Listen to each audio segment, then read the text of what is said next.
like Let's just start. Yeah. Okay. Been going hard on this book, Nonviolent Communication. Yeah. We've talked about crucial conversations a good bit on the So podcast. good. I think we need to. I feel like we need to like Break it down. dig into them like properly. Yeah. Because even before this, I was like, I've been listening to the book, but I don't know if I could talk on it perfectly. So I was kind of like, man, I use ChatGPT for everything. That's just like an aside. Mhm. I use ChatGPT every day, like multiple times every day. So I was talking to him and I was like, can you give me like the cliff notes or like a summary or the like main takeaway points from the first half of this book? Because I know it in my head. It's like I absorbed the information and I like felt it in my bones, but I don't know how to articulate it or communicate it in the like the sharp, effective way that kind of like resonates and lands the way that the author did it. But the main premise, I think the author said that he's from a place in America where there was like racial riots or like a lot of tension at the time. I don't know if it was in like the 50s or 60s or something like that. And he was saying when he was growing up that it was like a period in time where they actually like couldn't even leave the house for like a number of days or a number of weeks because there was so much like tension and violence and conflict. And he said growing up that gave him like this like feeling of why do people come into conflict? Why are people fighting? Why are people like violent with each other? What is leading to all of this? And then he's all the terminology for like a therapist, a psychiatrist, a psychologist. I don't even know the difference between all those. You could tell me. Anyway, he's some guy who works with people talking. So he's been doing that for like 25 years. And he said like this is kind of the philosophy that he's come to over all of those years. And he has worked in like these kind of negotiations maybe between people in conflict. So one of the stories or anecdotes that he was given was talking about like two different like tribes in Nigeria. And there was like all this like fighting and killing between the tribes. He said like 1/4 of the population like of them combined had been killed over the last like however many years just because of all the tension and fighting between each other. And somehow he was tasked with meeting with a certain amount of leaders from this tribe and a certain amount of leaders from the other tribe and getting them to communicate and try to resolve the conflict between them. So this is his whole idea, like non-violent communication, teaching people to communicate with each other in ways that will try like neutralize that animosity. And he describes like violent communication as anything that like leads to like shame, blame, like judgment, or like anything bad against someone else, essentially. So it doesn't have to be like actual like physical violence, but anything that is leading to like bad interpersonal relationships or like anything that is like making someone else feel bad. So the kind of core of the philosophy is that empathetic. Are they both words? They're just using slightly different ones. Empathic. I would probably say empathetic. Yeah. Anyway, yeah. that having empathy towards other people and understanding where someone else is coming from and trying to create that like genuine connection and understanding. That's kind of like the root of the whole philosophy. And there's like 4 like tools that he talks about using. And the first one is like observing, but it's observing without like judgment or kind of like assigning morality or like right or wrong to something. And he talks about how all the words that we like are conditioned to use in our vocabulary kind of imply some form of judgment. Something is inherently right or wrong, or something that we don't like about what someone else is doing, or things of that nature. So just observing something without judging it first and foremost. Then like identifying the feelings that it creates within you, not making like an assessment or like thoughts or like, again, a judgment on what is happening. So it's not like you are annoying or you're a loudmouth, like implying that kind of judgment of it. It's I'm feeling upset or disturbed or like frustrated with whatever like communication has gone on. So like identifying the feeling about it, identifying what need you have that isn't being met. So like I'm feeling upset because my need for respect hasn't been met in this communication here. So like trying to identify what what it is that you're needing that has gone like unacknowledged. Say when he said for like the tribes that were in conflict with each other, there was all this animosity and they couldn't identify what the feeling that they had was. They couldn't identify what the feeling and the need that they had. So he was trying to guide them through it. Yeah. Good time. Yep. Sorry, buddy. Yeah, he couldn't identify what they couldn't identify the feeling or the need that they had. It was just, we hate these other people because they have killed X amount of people. They've killed children from our village. And we hate them because they are doing X, Y, Z. So he was like trying to get them to identify what is the feeling that creates within you. Not what judgment you have about these other people and what you think they're like. It's what feeling does that create within you. And then what need do you have that isn't being met. So a lot of times it was like that need for safety or that need for respect or that need for understanding. And then the next tool is communicating like the request that you have for the other person of what they could, like what's an actionable specific thing that they could do to help meet that need that you have. I'm basically talking about how this is like useful in all these different scenarios. He went into another kind of anecdote and story about, I think it was in a school, that the principal, everyone thought the principal was like a loudmouth and he was like authoritarian and he would tell them what to do and he wouldn't listen, and all of the staff underneath him like didn't like him and they weren't able to like communicate that to them. So when he was trying to ask them like what needs do you have that aren't being met, they're like, oh, he's just a loudmouth, he doesn't listen, he doesn't do this. And he's like, let's remove the judgment from this communication. Wow. Because as soon as you come to someone and you say, you're a loudmouth, you do this, someone's going to feel attacked, they're going to become defensive, and then you're no longer in any sort of like empathetic discussion anymore. So he had observation, non-judgmental, just noticing what is happening, what is actually what happening. Are you hearing and seeing, without applying any sort of like morality or right or wrong to it. So you did this, whether it was right or wrong. This is what it made me or them feel. One of the big things he talks about the feelings as well is, if you're saying I feel and then you follow it up with like that you did something, it can't be. If you follow it up with like you did something, that's bam bam bam, you're wrong. You need to like take that ownership and that responsibility for your feelings, what feelings it is like stirring within you or like rousing within you. Because as soon as you say I'm feeling like annoyed that you're applying that judgment on it again. You're implying that this person has done something. And then even the words he talked about, I need to like listen to it again to get the exact examples that he's given. But like some words, he's like, these aren't a feeling. This word alone is implying the judgment of what you think the other person is doing.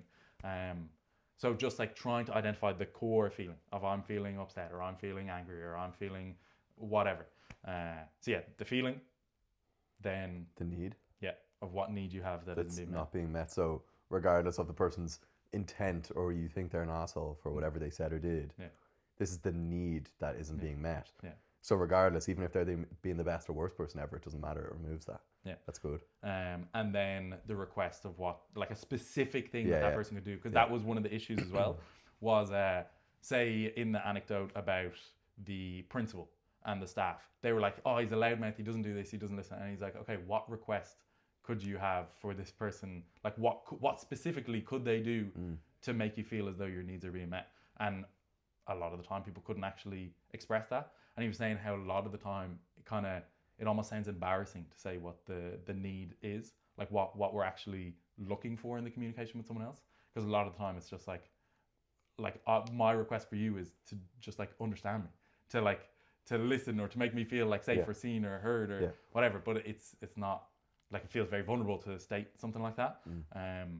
But him exploring when you do state that vulnerability, how that opens up that, and I suppose we have talked about this a bit, say after like the couple podcasts after Sheffield, where we were talking about like when you open up that little bit of vulnerability and that empathy, that it creates the room for all this connection and discussion that you can have. Because it takes someone lacking empathy or being unwilling to empathize with someone to see someone else open up and be willing to be vulnerable, to then remain aggressive and forthcoming. And in a group setting, it's like, it's very evident then when someone has like completely opened up with a request that's like non-violent, non-attributive of, negative traits on the other person, and then the other person is still aggressive about it. Yeah. It's like, well, yeah. So that's been a very, very, very fascinating book. It's like one of the most fascinating topics. I'm like, why are we not taught about this? Like when I came across Crucial Conversations, that's easily the most recommended book that I have like ever put out to other people, and anyone I've recommended that book to has said like it's like life changing. Yeah. Like the just hearing it talked about, and I feel like a lot of it is maybe, I don't know, I was gonna say intuitive, but I don't think intuitive is the right word. I think it just makes sense when you hear it. You're like, that makes sense. Yeah. And you reflect on any like arguments or animosity or like problems that you've had in communication before. You like see all the red flags, you see all the red herrings of like where something went wrong or where the communication broke down, where it led to that like, if you want to use the term of violence, where it became like a blame game or there's like shame or animosity involved.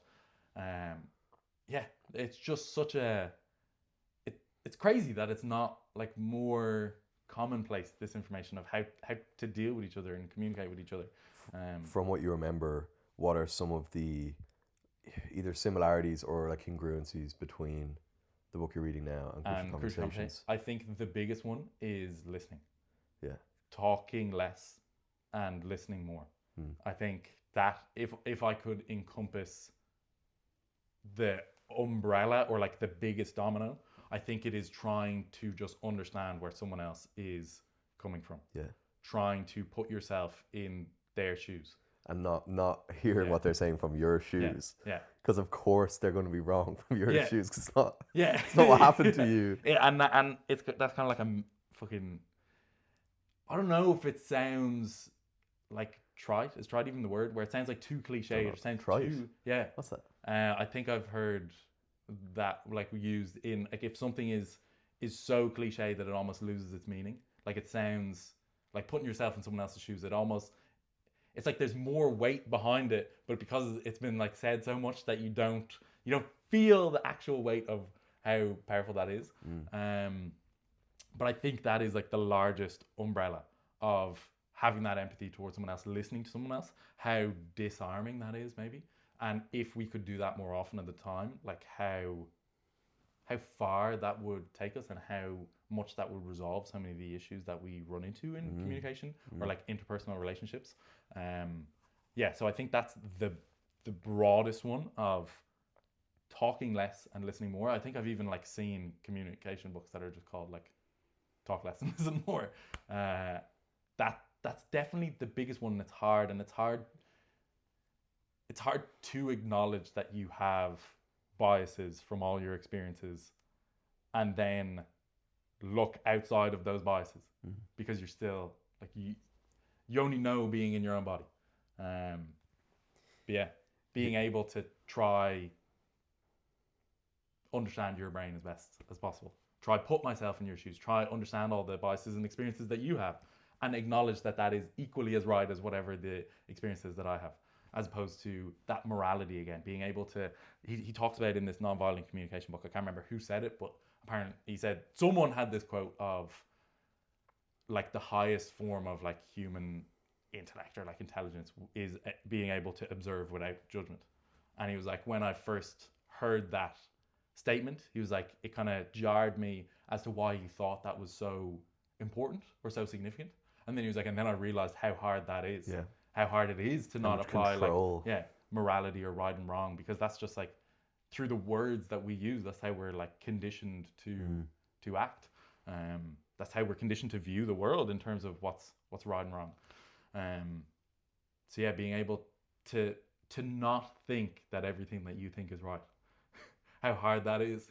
Yeah. To be able to acknowledge that. To be able to acknowledge like I think this, but I could be wrong. And you think this thing that's different to what I think, and you could be right. And how like one of the things I loved from Crucial Conversations was the shared pool of knowledge and the shared pool of understanding. Like I have this pool of information in my head, you have a pool of information in your head. We want like a shared pool of information between us. We want to try convey our thoughts and our feelings as neutrally and again as like non-judgmentally as possible, to put them both in that shared pool of information, and then we can both look at the pool of information together and sift through it and try to work out whatever's going on. And I feel like talking about it, you're kind of like, it's so interesting to me, but I don't know if it's as interesting to other people. Like it feels like such a fascinating topic to me, but I don't know if it's if other people are like, I don't know if the way that I talk about it or communicate it is as I'm conveying the information. You are as fascinating as it is. You are, and I'd love to hear what other people feel about it. I think reading the books, will very much so deepen people's interests in just understanding other people and hearing out other people. I think a lot of people, like we talked about just before the pod, like, or maybe it was at the start of the pod, I don't know when we started. We were talking so long before we started recording. But essentially, a lot of people find it very difficult to do the opening up part, to almost letting their like pride down or like their ego go, essentially. Where like rather than it being like a competition to win, it's like, how can I do us best, whoever's involved in the conversation. But it's tough, man. It's tough. A lot of people, obviously we fall victim to it as well, and we like have to become conscious of it. But I find a lot of people, you can enter your information into the pool and you can understand their point of view as much as you can, but it is difficult to get them to understand yours or to want to. You can explain it crystal clear, but when someone's in a position where they feel like they need to win or protect their pride or ego, it's they don't want to hear. And and it can almost then you're just giving them fuel. And then it draws you into it as well, because you're like, this person's not listening. I need to try win them over with my and then you're no longer. Are you even trying to understand me? So no. So this is a really good one where I heard that because I was listening to it in the car on the way over. What? Okay. For anyone who just listens, Andrew's just handed me the craziest looking monster I've ever seen in my life. Weird, huh? Ultra Fantasy Ruby Red. What? Where'd you get that? My friend got it from me, Sean. Oh. What flavour is it? They just be coming up with the craziest shit. Man, it's Ultra Fancy Ruby Red. Not too sweet, not too tart. Crack it open. Give us a taste test. Live and in the flesh. Why'd you tap it? I see other people doing it. Yeah, so fair. We should do like ASMR videos. Yeah. Oh, he's sniffing it. I'm hearing the bubbles. Try it. How do we rate this now? I don't fucking know. Oh, it's like it's giving me like a touch of grapefruit or something. What's a blood orange? Am I making up a blood orange? Is that actually a fruit? No, you're with something. What is a blood orange? Is it like Is a blood orange just like a kind of a fruit? It's like a red orange. Is it like an extra name for just like something that's got a more normal name? Interesting. Wouldn't be my go-to now. No, it's like it's not too sweet. Yeah. It doesn't have a strong flavor. Yeah, and it's not too tart. It's pretty neutral. They didn't lie. Yeah, they didn't fucking lie. It's also not too nice. It's like a pomegranate 7-Up. Yeah, fair. Yeah, I like that. What were we saying? Just about people not actually wanting to engage in the shared pool of information. Did any of the books, like Super Communicators, Crucial Conversations, Nonviolent Communication, or anything else, discuss how... If someone else doesn't want to come to the party. Yeah. So, bing, bang, boom, anecdote in this book here, and this one like tickled my brain a certain way. I was listening to it on the drive over. It was really good. Doesn't want to come to the party. That's hilarious way to put it. It's fun over here, dog. He was saying how there was like a school that he was working with, and I think they were working with like, I don't know how to word it. Let's just say like problematic children, but problematic implies like morality. And he was saying that was one of the problems. Okay. I can't remember the exact terminology that he used for it. Yeah. But it was labeling kids as problematic. And he was like, if you were a kid and you were labeled as problematic, wouldn't you want to double down on that behavior because you're already seen as being problematic? So now it's gonna be a self-fulfilling prophecy and like a negative feedback loop where they're gonna be more problematic. Anyway, he was talking about some of the teachers who were applying like nonviolent communication and trying to just empathically listen to the students. So he was talking about he went into a group of 30 students and they were all like leaning out the windows, shouting stuff at people in the courtyard below. And he was like, hey guys, could everyone please come over here and we'll start this discussion? And half the people came over, and he was like, I wasn't sure if everyone heard me, so I repeated it again. Hey guys, would everyone be able to come over here and we can begin today's discussion? And everyone came over except for 2 people, and he was like, they were the 2 biggest kids in the class, and it was like, he's like they had massive biceps and like a tattoo and everything, and he was like, oh, here we go. So he goes, excuse me guys, I just wanted to check if you heard what I said. And they were like, yeah, you want us to come sit over there. And he was like, okay, they heard my request as like a demand, that I was like demanding them to come over, and they didn't have like a say in the matter. So he was like, would you mind me asking how I could better communicate what my desires are to you that would also make you feel as though I was acknowledging what your needs are? And he was like, what? Yeah. And he communicated that again, and he was like, that was kind of like, rather than like talking about the nonviolent communication, that was like putting nonviolent communication into action and trying to hear from the other person what their needs are. So his need was to feel that he had autonomy and he had control rather than being demanded to go do something. So he talked about that being the important thing, that empathic listening, and trying to see what the needs are from the other person that aren't being met. Mm-hmm. So if someone doesn't want to come to the party and they're coming with animosity and they're coming with, like, they're not wanting to hear you out, they're not coming to the party, empathically listening to why they're not coming to the party and seeing what the need is that isn't being met. So he said there was teachers that were putting that in place and they were having lengthy discussions with the students and finding out about like what their background is and their history is, and like the problems that they may have going on at home, and how that began to make them resonate so much more. And there was all like this really like positive connection then between the students and the teachers, and they were actually able to get like some good headway going on. But the principal then said to them, he was like, I don't want you doing all this stuff. I don't want you getting in over your head. You need to stop this like extra communication and just do more teaching. Your teachers do more teaching. And he said, he was talking to the teachers and he was like, how did you handle that?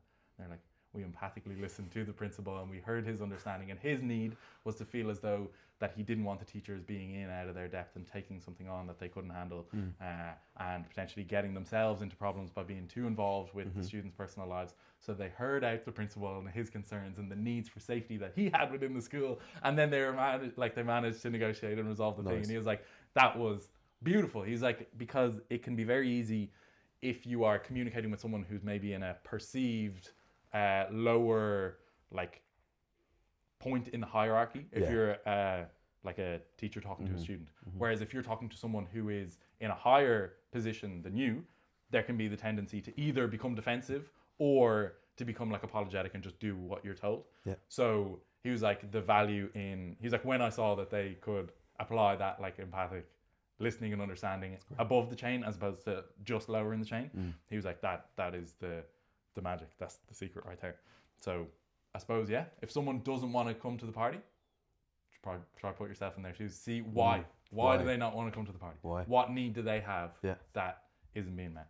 What needs are they seeking to like obtain through their behaviors? What behaviors? If it's silence, if it's whatever. He talked about another kind of story of, again, I think it was like maybe like teenagers, but there was like some form of gang like violence, and he was talking to them about all this stuff, and he was like, nothing is resonating, and we're not like forming the connection. They're not like listening to what it is that I'm saying. So he then communicated, he was like, I'm feeling a little unsettled or nervous because I want to create a connection with you guys, and I feel like it's not happening. And they were making fun of him, and they were like, oh, he's getting upset and he's doing whatever. And he was like, I could have then taken that like as an insult to myself and become defensive and like created this animosity towards them, and they don't even want my help, screw them, whatever. But he was like, I did my best to search what need do they have, what need from them. They have the need that they want to feel understood. They were saying like, none of this talking and listening stuff is going to work. They're like, the people of this other gang, like, they'd shoot you before you even said 2 words. So he was like, they had a need for me to understand where they were coming from. They had a need for me to understand their situation, not some like some old white guy with glasses telling them you need to talk to the people who are trying to shoot you. So he was like, okay. And then he started hearing them out and asking them about their background and about the situations. And through that, they began to like foster that connection and understanding of, okay, this guy does want to understand about our situation. He's not just telling us what to do. He's not just telling us he has the answers. And he then said that was another example of he didn't even teach them anything about nonviolent communication, but he did through the means of nonviolent communication. So the modeling, he's modeling it and kind of being the change you want to see, and just demonstrating, leading by action, is very significant, I guess. Yeah. Sometimes nothing has to be said directly or instructed, but it's the action of displaying it. So that was fascinating. Yeah. It's such a fascinating book. And the author, I'm pretty sure the narrator is the author. Cool. Voice is like so soothing. It feels like you're sitting around a fireplace and he's like just taking you on a journey.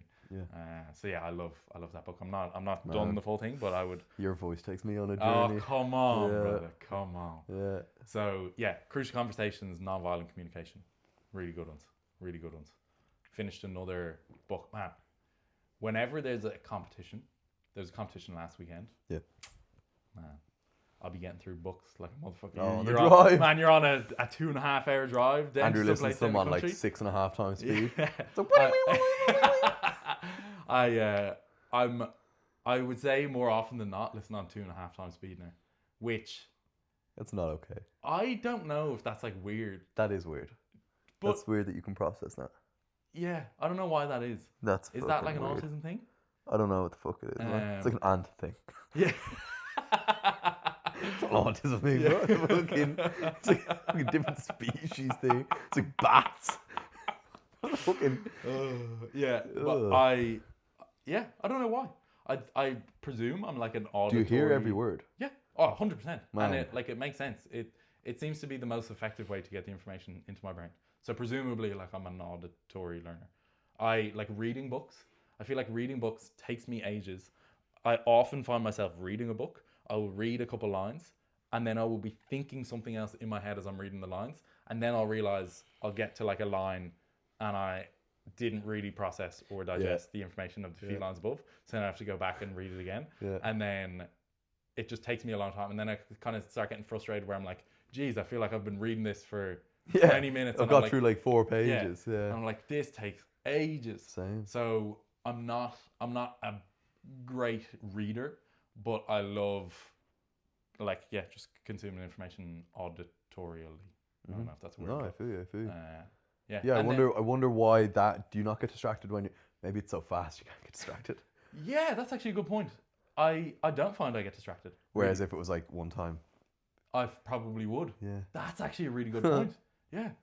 Yeah, I find I don't get distracted. I find it really engaging, and I'll do it. Say if I'm cooking or like eating a meal, and then I find that the cooking disappears. So and I'm like more like that. I get distracted. Like it's like I'm not present in the cooking. It's like I'm only present in this. Like, do you know what it is? It feels like I'm in. Do you know this tattoo? Yes. I feel like this guy. Yeah. I feel like I'm in this like. When you're cooking.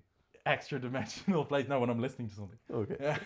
When I'm listening, I'm up here. So my physical body is like here. It's doing the tasks, but that's on autopilot. I'm like a robot doing the task. Yeah. And I'm like, it's like I come back into consciousness and the task is done, but I wasn't there when I was doing it. Same with the drive. Say like it's a 2.5 hour drive, but I put the book on 2.5 times speed. It's like I'm physically there doing the driving, but like cognitively I'm in this like floaty dimension up in space. Cool and then I come back into consciousness and I've just like teleported to the new location. Isn't that mad? Yeah. That we can do that. Yeah. Because like when you think about the actual drive, it's very demanding. Yeah. And when you were learning to drive and when it's your first long drive, it's like it takes so much. You're tired after. But when it becomes like subconscious, procedurally learned, you can do this like. It's almost like setting your phone or your laptop to do something and then leaving it alone. Yeah. That it's weird. It's like you have an AI. You're on two like parts. 2 levels. We call it like level 1 and level 2 processing. And it's like you have the level 2 tasks which require conscious processing, or system 2, and then system 1 is like anything that you can do without thinking about it. Procedural learning. So like you've almost gone from you've submitted basically. You like engrave the driving techniques Yeah. with all the parts of your brain that it needs, and then you just like put it into the bank, into the bookshelf, Yeah. and it goes down underground and it's gone, and you can just do It's it. a computer code. Yeah, It's like it's like a computer computer code. code. And it just knows Takes how to- ages to type, Yeah. and it's like stressful to type. But then it just runs. Once you've gone through all the situations, it's like boom. But then once driving requires conscious processing Yeah. again, like something weird happens, Yeah. you go whoa, Yeah. and it's like, okay, turn off the radio for a second. It's like, stop talking to me. I need to think. Yeah. It's cool, isn't it? It's mad. So cool. We're little fucking robots. Man. We are, man. We're living in a simulation, dog. That's We're mad. living in a simulation. I was laughing thinking about Cookie. Yeah. Wow. Wait,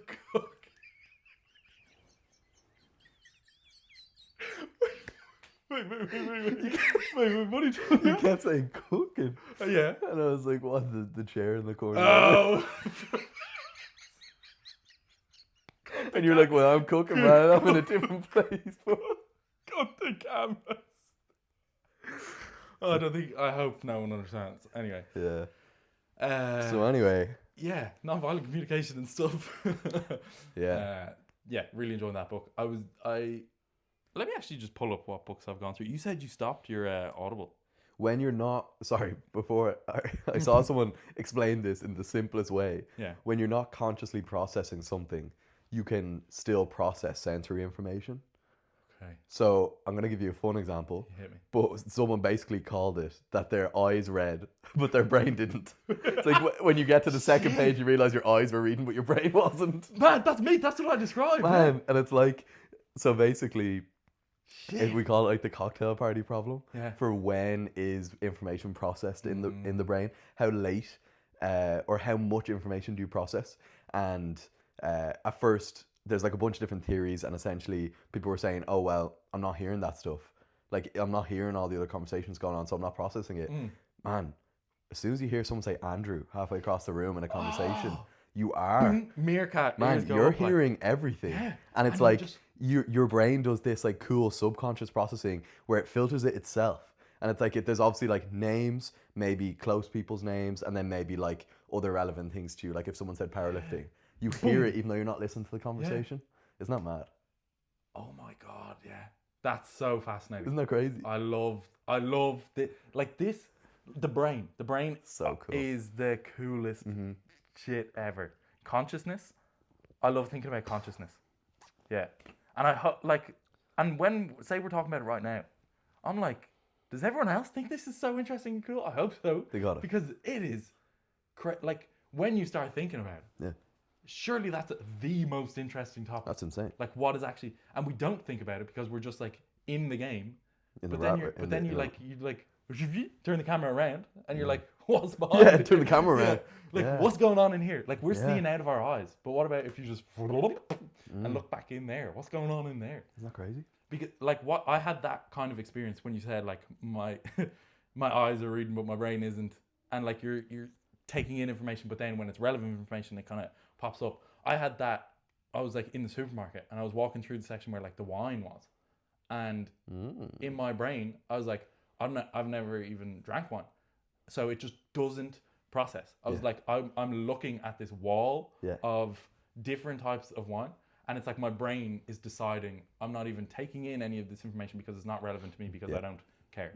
So like I know nothing about it. It's like the label. It's like I might as well be looking at like a blank wall. It's like there's no sensory information that's going into my brain or being processed, as opposed to someone else who could look at the same wall and be like, that's the fucking one from Chile and the one from Spain and the whatever. Whereas my brain, it's like it blurs. Yeah, it doesn't even read. It doesn't even take in a label. It doesn't take in any branding. It doesn't take in anything because it's like it has just decided this information is not relevant to me.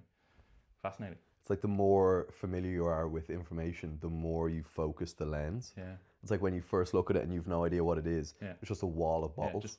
And then you learn a little bit more and you twist the lens a little bit, and it's like now you can see the price ranges and the countries, and then you zoom in a little bit. It's like the flavors and the sizes. Yeah. Fascinating. Isn't that mad? The brain. I love the brain. That is an interesting point you raised. That when you don't understand something, everything just looks the same. Yeah.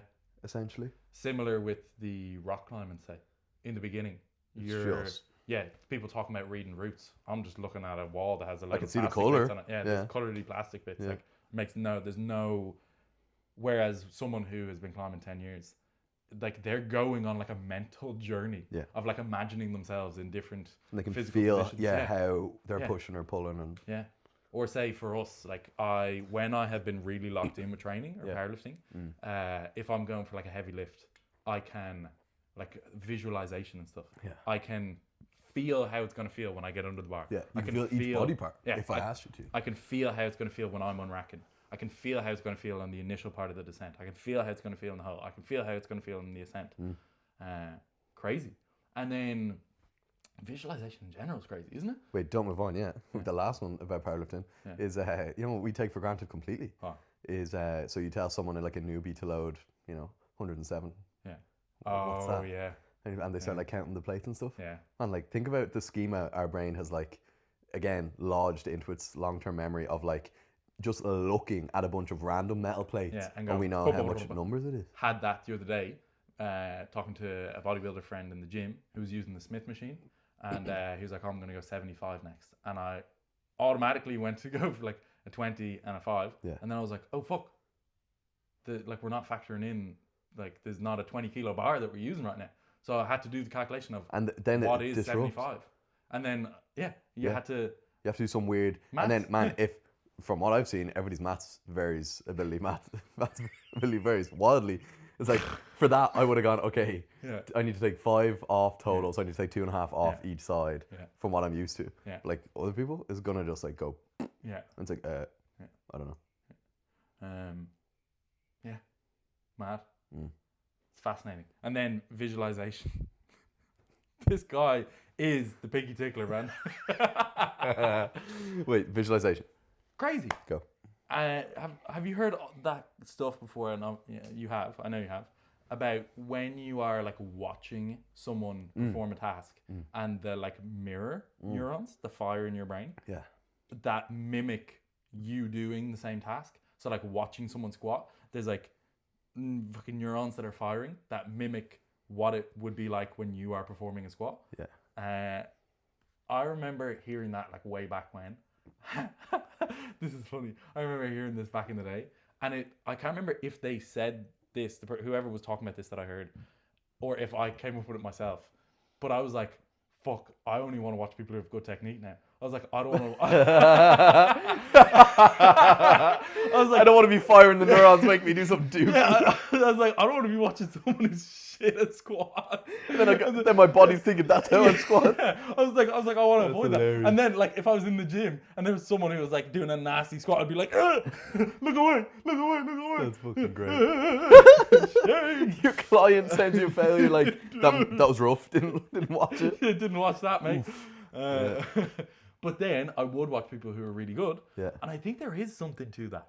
I think there is like watching someone who excels in their field. Check mirror neurons. Yeah, whether that be someone who is a good climber.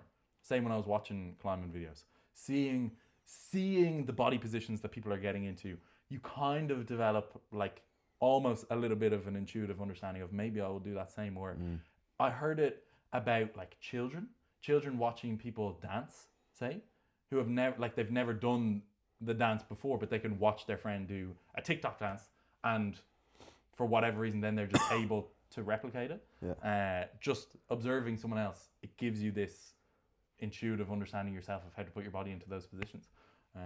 So just watching someone who's really good, watching a boxer who has really good footwork, you begin to like process that a little bit. Now you're not going to be fucking Canelo overnight, like just because you watch him, but there is something going on there. Did you get any good info there? I did, and I just immediately forgot it. Your eyes were reading out your brain, bro. Yeah. So what I thought was, as you were saying that, I was like, because I'd heard the mirror neurons, and then I was trying to figure out, okay, where are they firing? Because obviously, it's not like you watch something and then you just like start squatting. Yeah. It's like your body doesn't just like start squatting or like extend your legs like a squat.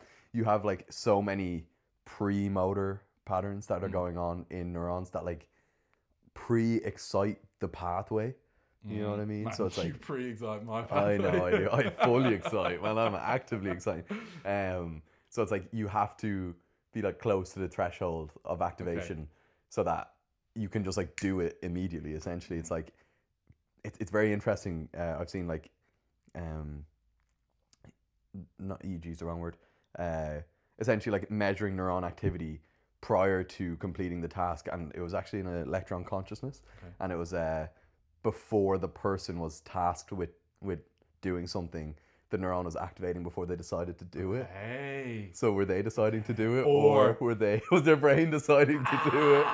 They were basically like they were responding when they knew they were going to do something, say like tap the button. Yeah. But then the neuron was already pre-activating to tap the button before they said they were going to do it. Man, this is the most fascinating topic. This is the most fascinating those mirror neurons, I was thinking, okay, where are they? And you have like a premotor cortex and a supplementary motor cortex, or motor area, which are like just behind your motor cortex, around here in your brain. And they, in the like simplest form, help to like pre-plan and decide what your motor cortex is going to tell your body to do. So information from all the other parts of your brain about, you know, proprioception, balance, other sensory information comes from all the other parts of your parietal cortex, and everything from where your ears and eyes and your occipital cortex comes through. It's being processed about like where it is and what's going on. Comes into those areas, and it's like, okay, now we know all this information. Here's the like possible 3 things we could do. Let's send it to the motor cortex, and then the motor cortex is like, yeah, that one.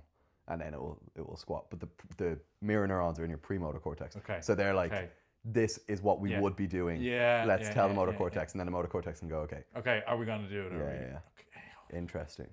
Man, how do we know this shit? Like, okay, and do we know this shit? That's another one. How do we know this shit, and then do we actually know it?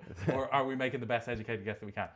Okay, but then I'm also thinking, 10,000 years ago, they didn't even know what was in our head. Well, maybe they did. Maybe they bashed each other over the head. Did. They found out there's just some gloopy thing. They like tasting it. Unga bunga gloop, like.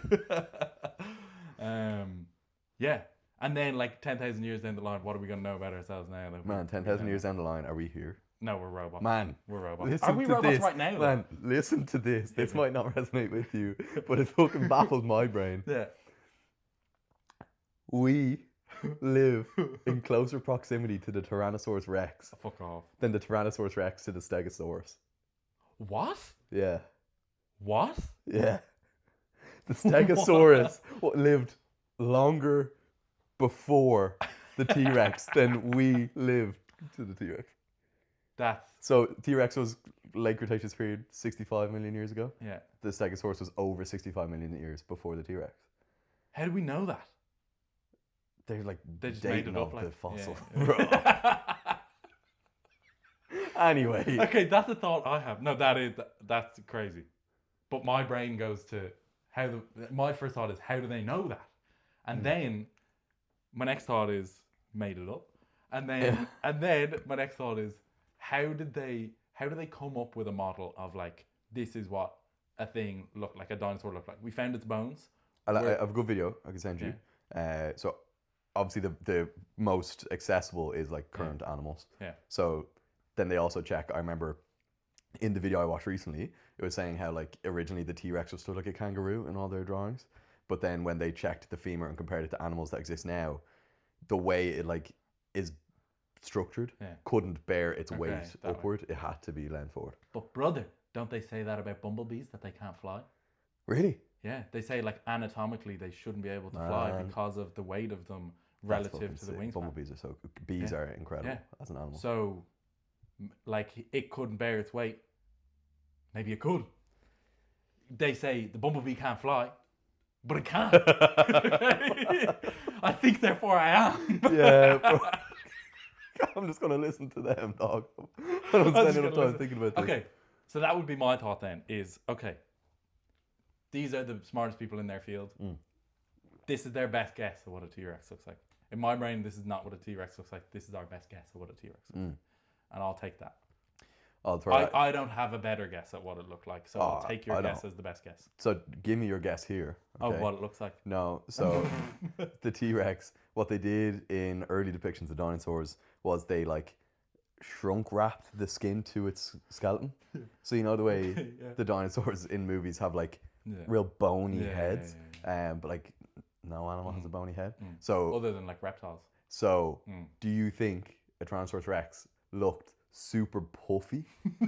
Or Did it look like a crocodile stood up? I prefer the idea of a crocodile because I feel crocodiles are like the oldest fuckers, aren't they? They were alive then. Yeah. Yeah. That's fuck off. Yeah. That's gross. Yeah. Grow up, though. Yeah, I hate them, man. Yeah. What the fuck? Weird. I'm sorry. No, non-violent communication. That was terrible of me. I recant my statement. Okay. That was so violent of me. Okay. I don't like the word hate. I thought you were just using radical candor there. Yeah. No, I don't like the word hate. So I was fibbing there. Yeah. Nah, crocodiles are crazy though. They are give me insane. the creeps. I feel scared when I see a crocodile because I have a need for safety and I request that the crocodile stays the fuck away from me. Yeah.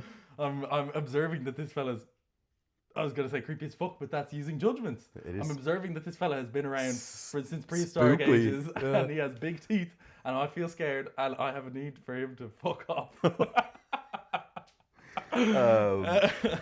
Yeah. Yeah. So, anyway, how did we get onto dinosaurs? I've been thinking about happiness. It's my life, man. I've been thinking about happiness a bit. Speaking of happiness, Yeah. been seeing movies, and there's a lot of movies coming out. Yeah. Seeing 28 Years Later. Yeah. Have you Did seen go any see of it? those? No. I did, yeah.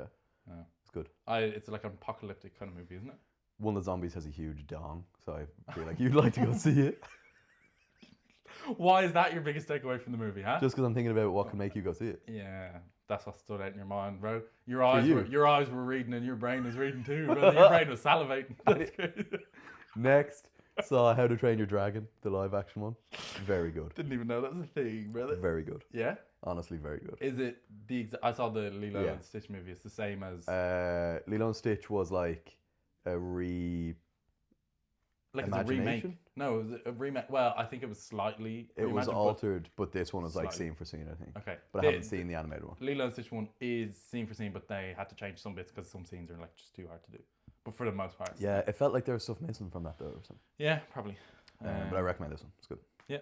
Okay, noted. We'll take that on board. How to Train Your Dragon. It's the exact same. I don't think I've seen the I'll first one. Train Your Dragon.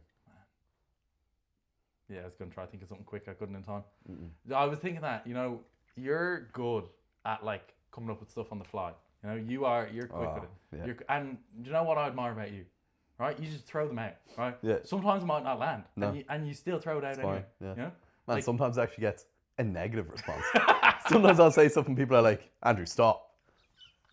And I'm just like, it's like a dog, man. It's like- I'm like, spray a cat with I water. had to try it. Yeah, I had yeah. to try it. Yeah, and you're never deterred. No. You never slow down. I don't. That's one of the things I admire a lot about you. You Or is that just always- me not, like, is conditioning just not working on me?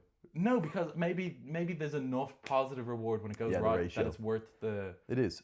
What Man. is the ratio, do you reckon, of when you throw it out that it lands versus not lands?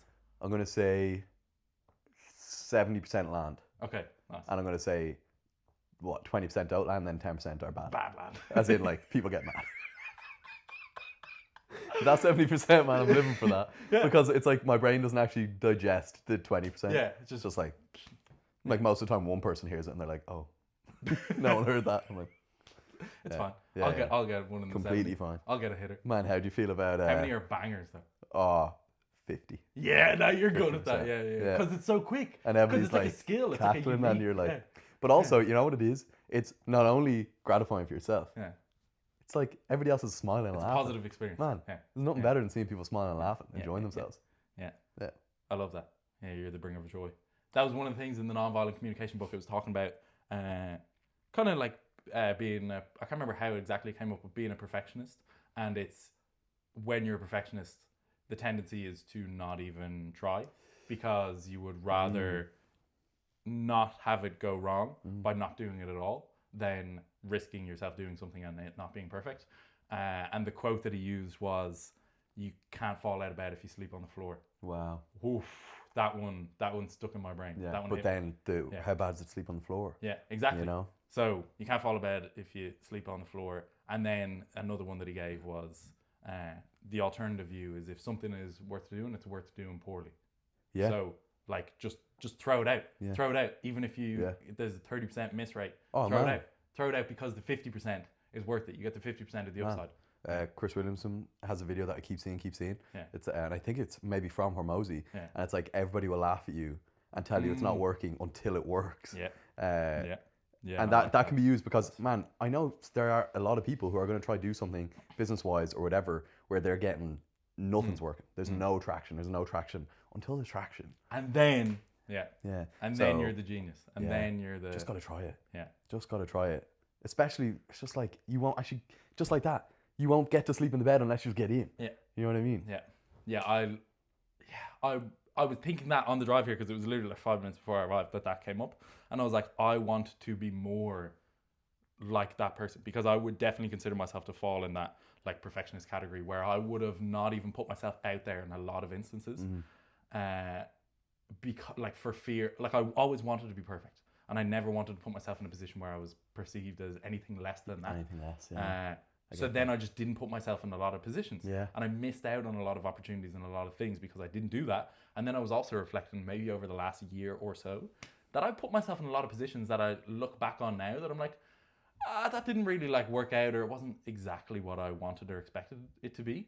But it was an experience, and it was something that I learned from that I wouldn't have got did I not put myself in that position. And I almost had like a little flair of like, oh, maybe that was a little bit embarrassing, or maybe that was like a little bit awkward. And then I was like, you know what? But I was doing something. I was putting myself in the position, and then think about the upside and the gains that I got from putting myself out there.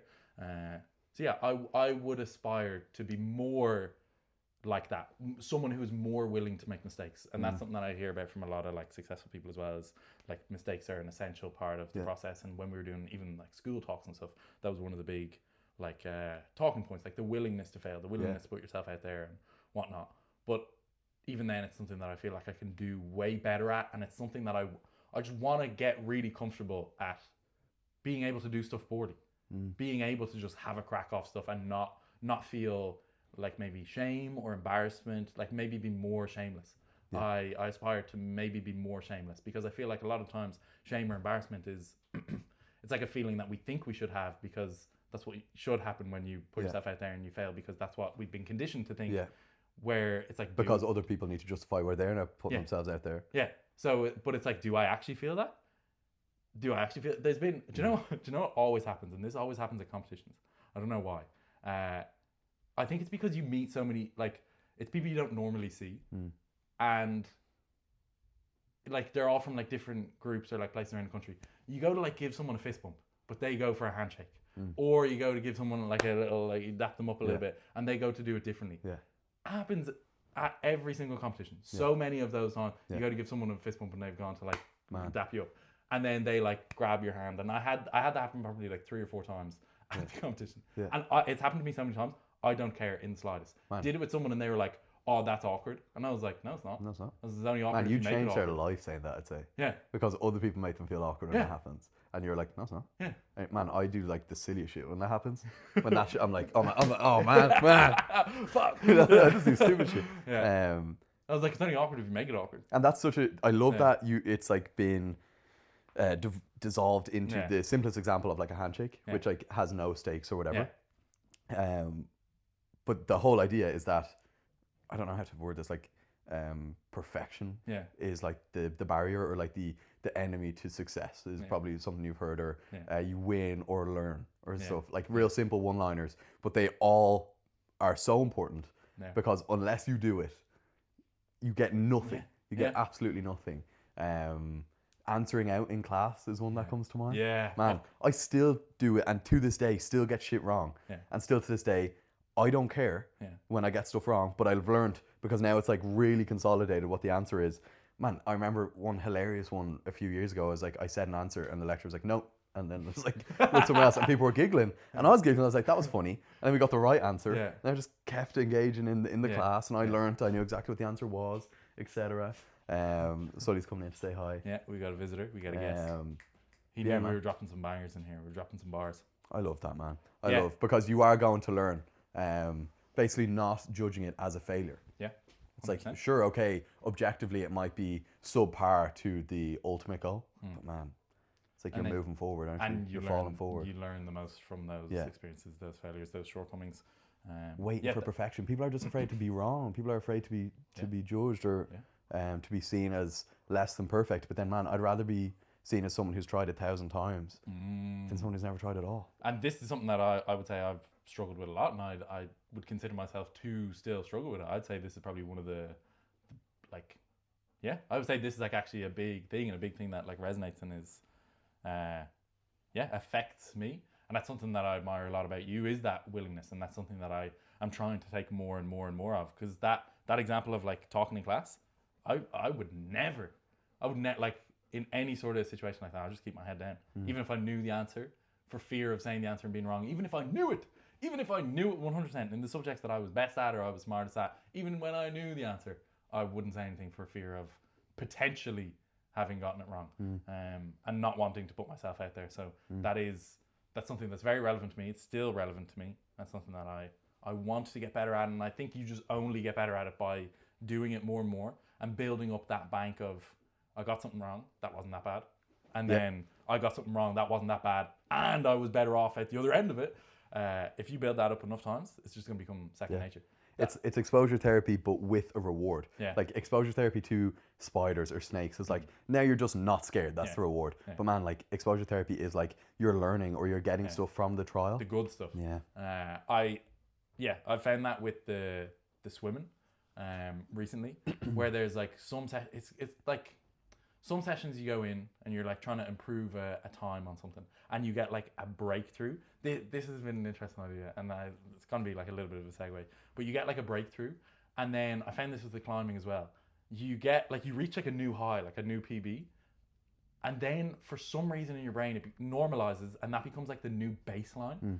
So the next time you come in and you don't achieve that high, it feels like a regression. It feels like you've gone down low, and I suppose that maybe would have happened in powerlifting as well, in terms of like you hit a PB, but then after the competition you go back to regular training and you're hitting like light weights again. You're like, I should be like squatting near my PB every day. Yeah. And then you're trying to force it and you're not forcing it, and it feels like you're not making progress, but realistically that was a peak expression. Yeah. You're like comparing the valleys with the peak, which is not the case.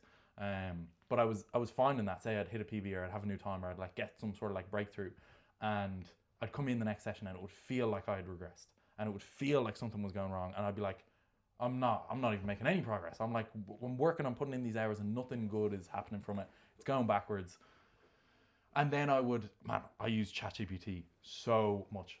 Like after each session, I will like reflect, and it's almost like having a mental performance coach, where I'll be like, this is how this session went. These are the thoughts and experiences that I'm having with it. Blah, blah, blah, blah, blah. This is what I feel kind of went good. This is what I feel maybe could have improved on. I'm kind of feeling like I'm not making progress, but I know if I just work with it consistently enough, I will make progress. But like I'm acknowledging that I have a bit of a defeatist attitude at the moment, blah, blah, blah, blah, blah. After every single one of those really bad sessions, the next session was an absolute stormer. I always had a crazy breakthrough after that reflection, because through the reflection of why did this maybe go bad? What information am I getting from this not going the way that I wanted it to, that I could potentially adjust and improve on for the next one? I'd come away with some sort of reflection or some sort of adjustment that I could potentially make. I'd come in and the next session would go phenomenally. Were the adjustments mental? A lot of the time, yeah. A lot of the time mental. Sometimes it would be just an indication of I was doing something physically off that I could adjust. Okay. A small like technical detail that I could change. And through that adjustment, I then... I just got an image of like, I was talking about this like high level performance like improvement, and you just like flapping in the pool, trying to just like get from like one side to the other. And it's like big waves. It's like I did something slightly physically wrong. I just needed to improve. But yeah, it's always like, it was through all of the bad sessions, essentially. Through all the bad sessions, reflections of that the biggest improvements came. That's what I would say. This was a segue, you said? Yeah, Was it something to do with having like a new baseline? Where as soon as you achieve something, nothing like lives up to it or something? Yeah, and that's a whole other world and topic. And remember I was saying... It's like the opposite to... well, or it's similar. It's like the other side of the coin of... the perfection being the barrier, because now it's like you have a higher level of perfection, and anything less won't be accepted. And then it's like you're constantly judging yourself as like not enough because it's not living up to that like peak expression. Powerlifting is a very obvious one, but it could be anything. Yeah. Yeah, that's another fucking massive topic. Well, I remember you mentioned Hormozy, and I said I've been thinking about happiness. Yeah. That's from the most recent Hormozy episode on Modern Wisdom. Bang. Have you watched it yet? No. 4 hours long. I haven't even watched Seen the a whole thing. couple I've only clips. watched half of it. Yeah. But I found this very, very interesting.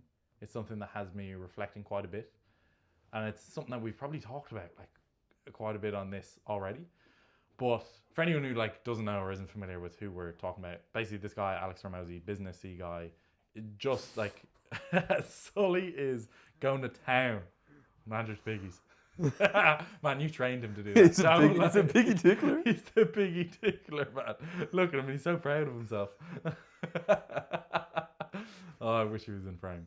But what was I saying? Oh yeah, Hormozy, this big business guy, but he's kind of like the Goggins of business. Yeah. Where like just work until your eyes bleed, like grind, work 20 You hours have more a day. in you. Yeah, you can do more. Yeah. Kind of like a nihilistic outlook of the world, like we're all gonna die, nothing really means anything, just work, blah blah blah blah blah. That's somewhat of the gist. But a lot of the stuff that he says really resonates with me, and there's a lot of like good stuff that you can take from what he says. He has a really fascinating like outlook of the world, and he kind of frames things in a way that seems so logical, but we often overlook.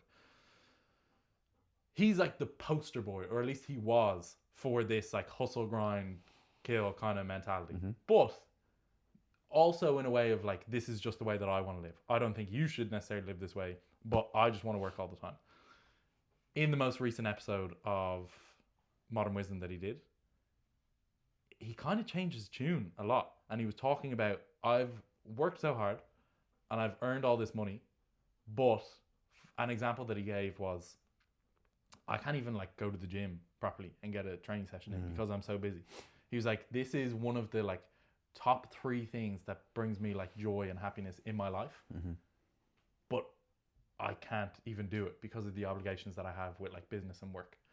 And he was looking at it and he was like, I have all this money and I can't even do the things that like make me happy. And they're like basic things, the gym. Yeah. Like, I can't even train. I can't even train 3 times a week for an hour. Yeah. And he was like, there's something wrong here. There's something that's like not right. And he's like, I just decided from this point on that I'm never going to train in a rush ever again. If my training session takes 2 hours, it takes 2 hours. If it takes 3 hours, it takes 3 hours. If I'm training with my friend and we're chatting, it's going to take as long as it needs to take. Because I've worked this hard. I want to be able to enjoy the process. I want to be able to enjoy my life. I want to feel happy. Yeah. It's not just work. Yeah. And one of the big frames that he has was like, work is something, that's another big pillar that does bring him happiness. But acknowledging those other areas of our life that we don't sacrifice. And we talked on the podcast before, that parable of the Mexican fisherman. And it's perfect. Yeah, try to give like the super special version of like a guy, a businessman is like on holidays in Mexico, and there's a guy who comes off his little boat and he has like 3 fish, and the guy was like, oh, like how long were you out fishing? And he goes, oh, just like a little while. And he's like, why don't you stay out longer and catch more fish? And he's like, oh, I have everything that I need here to feed my family. I get to have a siesta. I get to spend some time with my wife and my kids. I get to go out and drink wine in the town and blah, blah, blah, blah, blah. And the guy was like, no. What you need to do is get a bigger ship, go out, stay longer, catch more fish, bring it back, set up a business. Then you get to move that to the headquarters in New York City. You then get to like kind of outsource to all these other people. You get to create a massive multi-million-dollar corporation. And the guy was like, and then what? And he goes, that's the best bit. You get to sell the business. After 30 years, you then get to move to a small coastal village. You get to relax. You get to spend time with your wife. You go fishing. You can have a siesta. You can drink wine in the town. And you did this whole extra journey to arrive at the same point. Where if we are looking for like happiness, can we circumvent this whole journey of what we think we're supposed to do to get there? This big journey of earn loads of money and blah, blah, blah, blah, blah. If the end result is happiness, can we shortcut that? Can we have like less? Can we tell ourselves that we need less? We don't need to earn all this money. Like, we obviously acknowledge, like, you can, you can circumcise the process or whatever. That's great. Well, we're not saying in doing so, you don't need money. Like, obviously, you're trying to optimize whatever it is that makes you happy to bring you enough financial security so that you can do what makes you happy. But there is a line where, like, you can lean too far into making so much money and prioritizing that so much that you're no longer happy. But then they're obviously leaning too far towards the other way, where it's like you're trying to be so happy that you're not doing anything, and then you're getting into those loops where you're actually just not doing anything. So I was writing this down. Yeah. It might be like a rough cut or a rough transition to tie this in, Yeah. but I think I have a point in there somewhere. And I don't know why, but I was reflecting. I had this memory, and it's to do with powerlifting, my powerlifting journey. I have this memory of my mum asking me when I was like maybe 16 or 17, because I was dedicating so much time to the gym. I think I'd done like my first international competition, and I was like investing so much in powerlifting. And she was like, how are you like so motivated? Like, why are you putting so much like effort into this? And my answer to this, like looking back at it now, like I cringe, because I'm like, what an obnoxious answer. And I'm like, that's not me, and that's not what I think. And like, if I reflect back, it's not what I thought then. So it's like, why did I give that answer? But I remember seeing from someone, it was like a Michael Jordan or like a Kobe or someone like that. And they said something to the effect of like, I want to be better than everyone else, and I want them to know I'm better than them. And like little 16-year-old Andrew like heard that. And for whatever reason, that like, I was like, fuck yeah. Like, I want to be the best. And I want everyone to know that I'm the best. And like reflecting on that, I'm like, that's not what I held on to that view for years. But that's not what I think, and it's not what I feel. And it's like 100% not what I think and feel now. Looking back on it, I'm like, that's so obnoxious. It's such an obnoxious like point of view. And I was thinking, like, what was I feeling back then that made me resonate with that idea?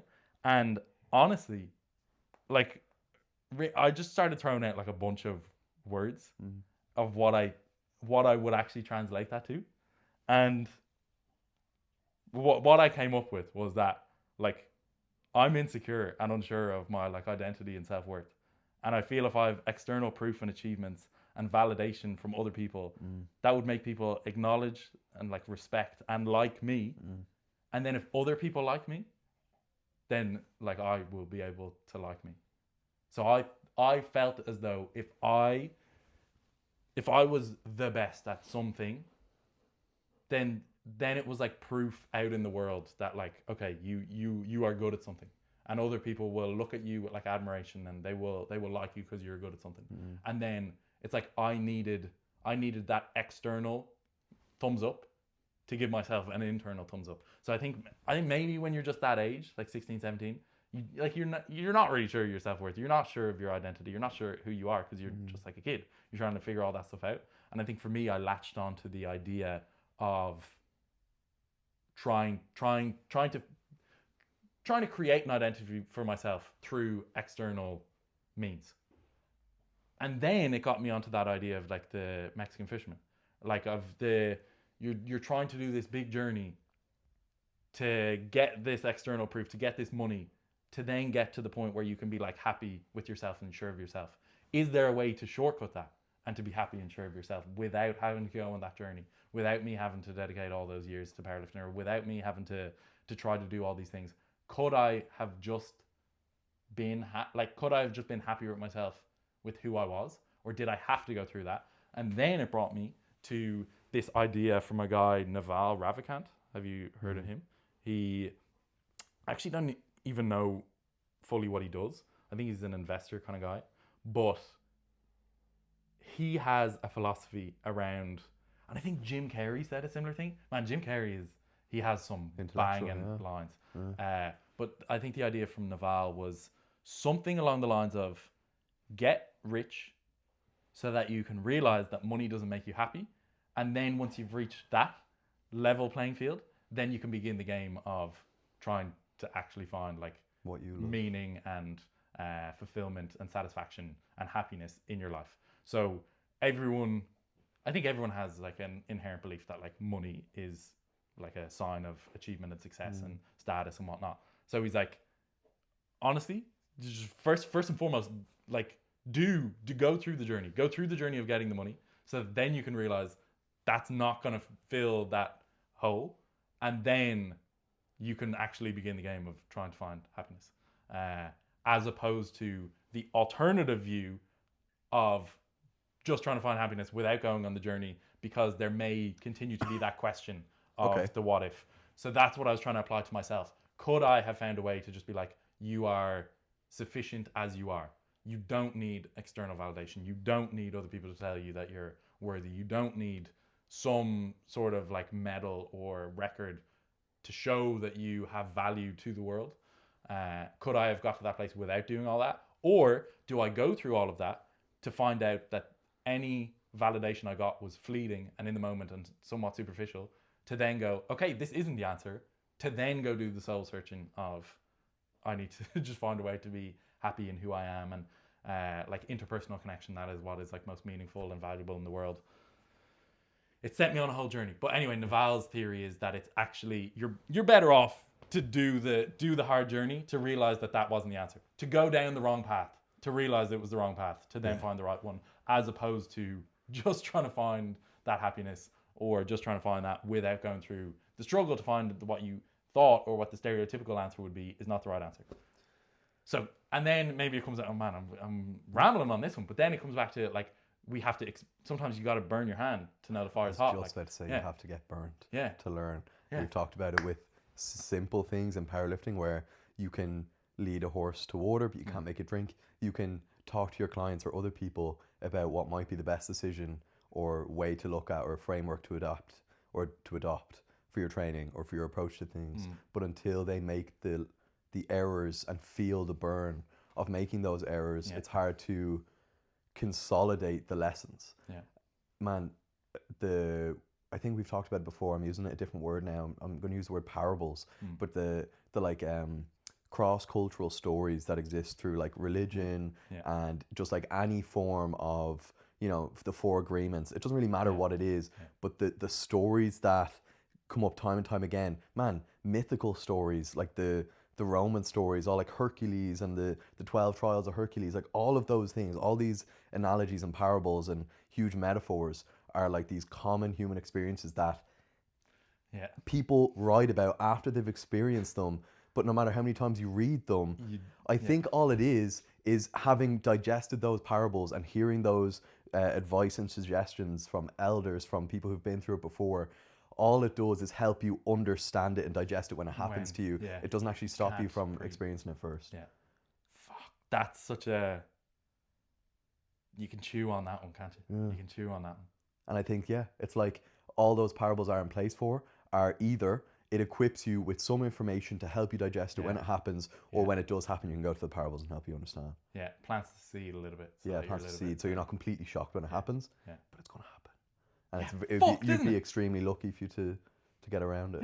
And things just go around in circles, like the cyclical nature of like the human experience. And then you get older and you try to teach people about it. And then you know they're going to have to go through it anyway.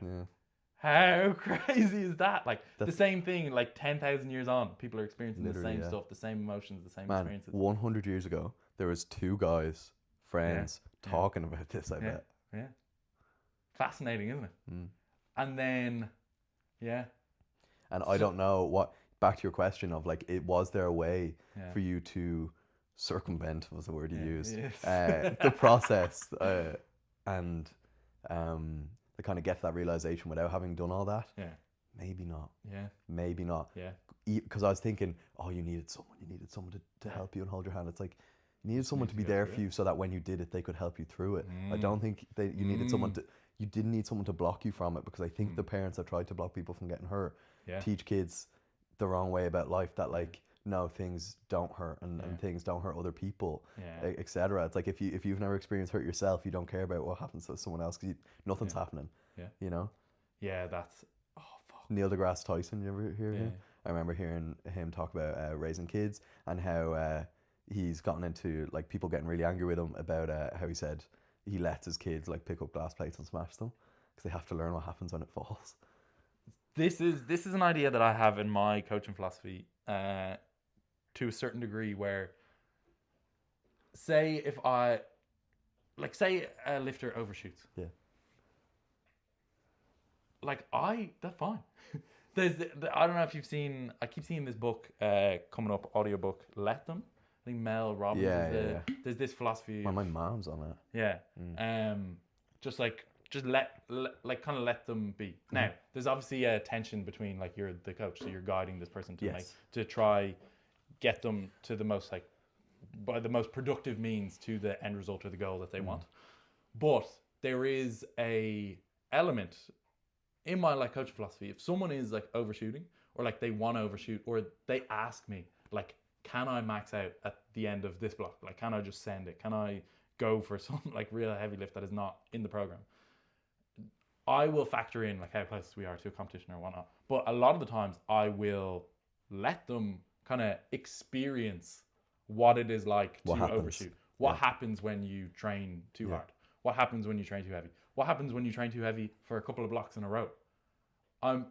Rather than trying to just tell them, no, this is going to feel bad, don't do this, or like lecture them or give out to them or whatever, it will kind of be like a guiding them or just being with them through the process of when something does go wrong. You can provide like the pre-context of, I wouldn't advise this because XYZ thing may happen. Yeah. But you give them a little bit of like leeway. Give them a bit of free reign to experience these things, to like fall down. I always find it fascinating watching like kind of different styles of parenting. You might like say there's a like I don't know, parents walking with a kid and the kid falls. Sometimes you see a parent when the kid falls, they're like, oh my god, and they pick the kid up and there's this big hullabaloo and then the kid's bawling crying. Or you see some parents where the kid falls over it and then they're like, oh no, oh no, and then they like pick them back up and the kid doesn't cry at all and they keep walking. And you're like, okay, interesting, like the different dynamics. I try to view my like coaching style a little bit more of the give the leeway where you can fall down, but you're going to fall down in like a safe manner. I'm not going to let you fall off the edge of a cliff, of course, but if you fall like at the edge of the sandpit, that's fine because we know how to address it. But when I do XYZ thing, that kind of hurts a little bit when I fall in the sandpit. I want to avoid that, as opposed to just being told it. You have the lived experience of it. So that is like kind of a bit of a balance that I try to find in my coaching to give people the free reign to experience these things. Or someone comes to me and they go, can I try sumo? And in my brain, I'm like, I don't think sumo would be the most productive thing. I may express that and I may say, and to be honest, I might not even express it. Yeah.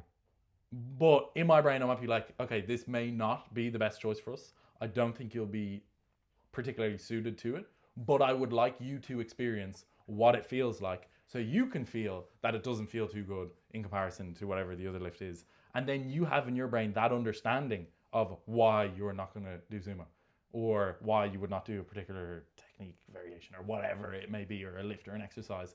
You have your own lived experience of it then, rather than just being told and having that in the back of your mind, like second guessing it. I would rather you be able to explore and navigate these things for yourself. Like kind of say like kid learning to ride a bike. Like you take the stabilizing wheels off a little bit, but you're there. You're giving them a little bit of room to experiment within it and figure things out for themselves, and giving them the confidence to like have the understanding and autonomy of their own body and how they respond to things, and like reassure them that you're going to notice stuff about the training of what feels good for you, and I want you to be able to notice that. I don't want you to think that I know all the answers of how you're going to feel about everything.